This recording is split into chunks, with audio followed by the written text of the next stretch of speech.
Hey guys, what's up? It's ET from Saga, the game that gets people sharing the stories and soundtrack of their lives. I'm back on day 9 of sharing 30 cards in 30 days, and I've been having a lot of fun. I've been appreciating all the comments and feedback.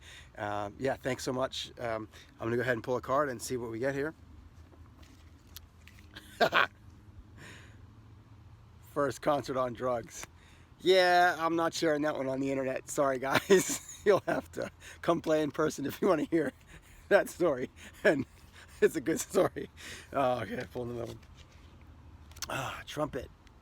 Trumpet. Okay. Trumpet.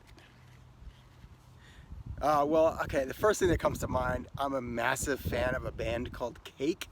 And the song that everyone always remembers is the one that starts, reluctantly crouched at the starting line, engines thumping and pumping in line, down, down, down, down, down. And then there's like massive horns. I mean, Cake is awesome for trumpet. So if you've never heard of Cake, check out Cake. The song for sure is The Distance, I think it's called, that song. It's a classic.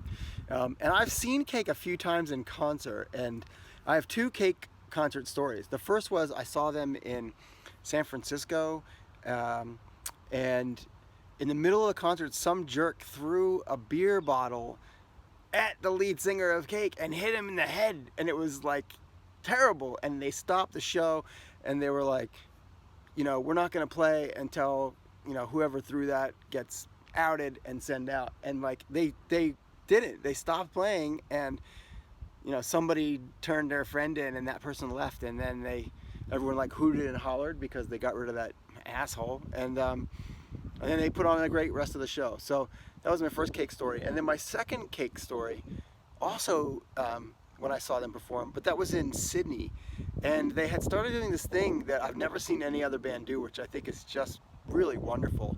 And that is when they started their show, they're a pretty minimalist band. They don't have like a big huge stage show. They don't have lots of lights and stage theater and stagecraft.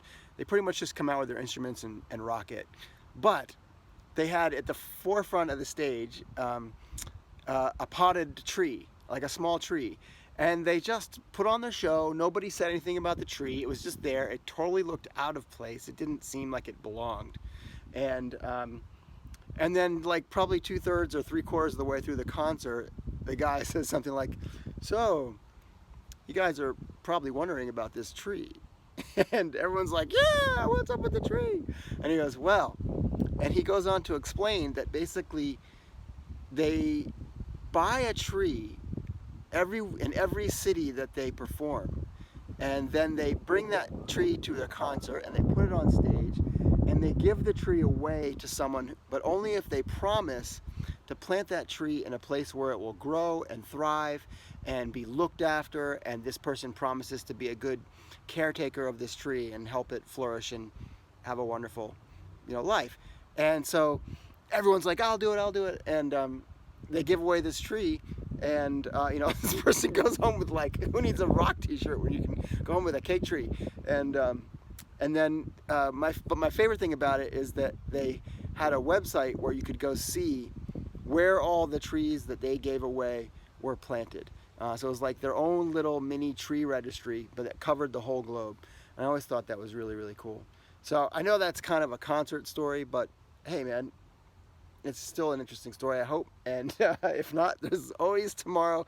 I'll see you back for day 10. Thanks again for watching, and yeah, see you soon.